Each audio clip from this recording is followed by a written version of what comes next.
Number 23 aspirants. मुझे बहुत सारे कमेंट्स आ रहे थे बिजनेस लॉ को लेकर कि दीदी बिजनेस लॉ में बिल्कुल भी कॉन्फिडेंस नहीं आ रहा है, आंसर्स कैसे फ्रेम करें ये समझ नहीं आ रहा है, क्या लिखना चाहिए, आंसर कितना बड़ा होना चाहिए। तो मैं लेकर आई हूँ आपके लिए मेरी बिजनेस लॉ की सर्टिफाइड कॉपी, जिससे कि आपको एक आइडिया लग जाएगा कि how to write answers in the exam में। आइए देखते हैं। So this is my certified copy and I got 49 marks out of 100।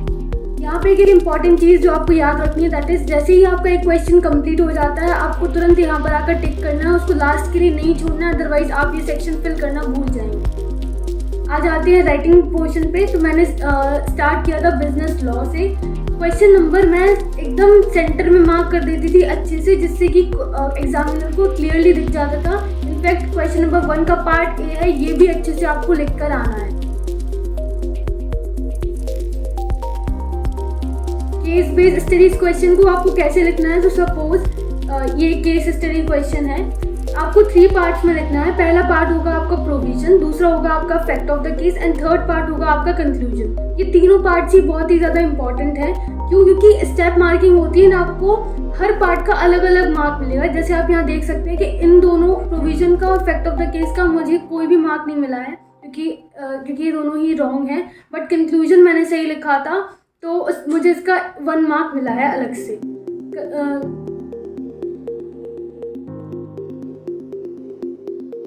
अगर मैंने ये क्वेश्चन पैराग्राफ में लिखा होता तो मुझे इसमें 0 मार्क्स मिलते।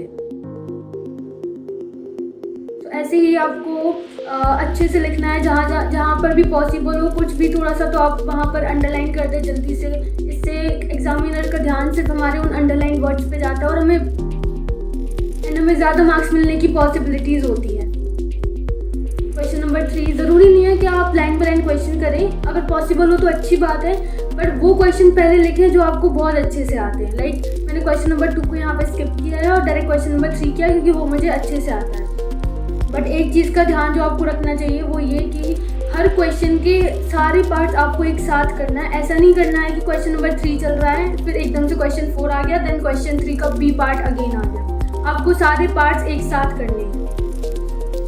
हर क्वेश्चन को एक न्यू पेज से स्टार्ट करना है। सेंटर ऑफ द क्वेश्चन में आपको क्वेश्चन मार्क कर देना है, जिससे कि एकदम क्लियरली दिख जाए कि आप कौन से क्वेश्चन का आंसर लिख रहे हैं। अगर कहीं पर भी पॉसिबल है तो जितना हो सकता है चार्ट्स बनाइए, डायग्राम्स बनाइए, इससे थोड़ा सा अट्रैक्शन मिलता है, क्योंकि पूरा हम राइटिंग में कर रहे हैं तो थोड़ा सा मोनोटोनस हो जाता है। बट जब आप इसको चार्ट्स के साथ, डायग्राम्स के साथ प्रेजेंट करेंगे तो it will look good, it will attract good marks.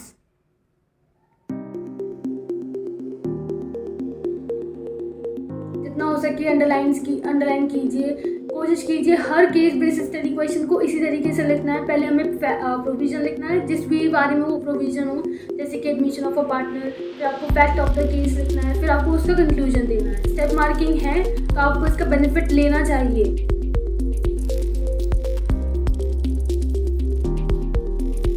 जो भी डायरेक्ट क्वेश्चन आपसे पूछे जाते हैं, जैसे कि यहाँ पे एक क्वेश्चन है, जैसे कि यहाँ पे एक आंसर है consequences of the ultraviolet.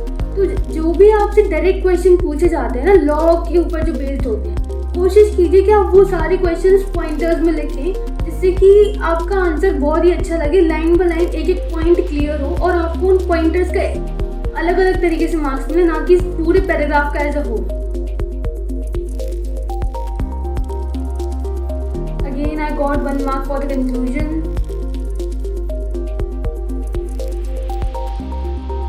So इसी तरीके से आपको बिजनेस लॉ लिखना चाहिए। जितना हो सके पॉइंटर्स बनाइए। केस बेस्ड स्टडी मैंने बता दिया है, 3 पॉइंट्स में लिखना है, provision, then fact of the case and conclusion. जो भी डायरेक्ट क्वेश्चन पूछे जाते हैं उनमें कोशिश कीजिए पॉइंटर्स बना के लिखना है। जितना हो सके अंडरलाइन कीजिए, कॉपी को नीट रखिए।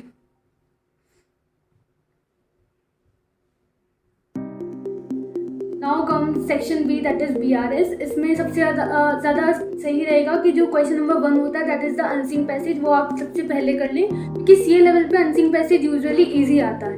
आपको सारे आंसर्स बहुत जल्दी डायरेक्ट पैसेज में से मिल जाएंगे।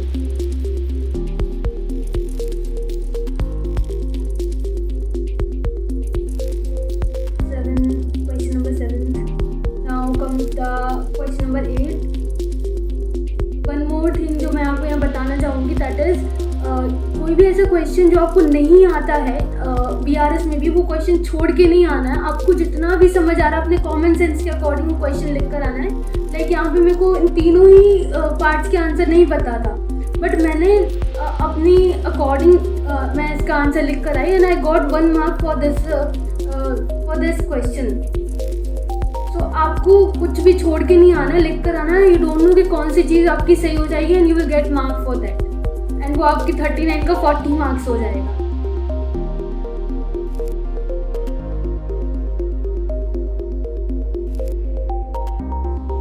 जहाँ पर भी पॉसिबल हो, अगेन मैं आपको बोल रही हूँ कि आपको डायग्राम बनाना है, इससे कॉपी अच्छी दिखती है, अट्रैक्टिव दिखती है। जो भी राइटिंग पोर्शन है उनके लेटर हो, आर्टिकल हो, उनके फॉर्मेट्स अच्छे से याद करके जाना है, क्योंकि अगर कंटेंट आप ज़्यादा अच्छा नहीं लिख पाए तब भी आपको फॉर्मेट के सही मार्क्स मिल जाएंगे। वैसे वैसे जो टॉपिक्स होते हैं राइटिंग पोर्शन वाले वो यूजुअली इजी आते हैं, क्योंकि वी आर CA स्टूडेंट्स, हमारा ग्रुप इंग्लिश पे या बाकी सारी चीज़ों पे नहीं होता है। तो मेनली आप ठीक से फॉर्मेट करके जाइए एंड बाकी आप इजीली लिख लेंगे। लाइक मेरे अटेम्प्ट में रोल ऑफ यूथ आया था इन कॉम्बैटिंग करप्शन, तो इट्स एन ईजी टॉपिक, मतलब कि हम रोज़मर्रा में ये सुनते आ रहे होते हैं, तो we can easily write upon it, but हमें उसका सही फॉर्मेट पता होना चाहिए। Like this you can also write easily in your business law exam. All the very best to all of you. Bye bye.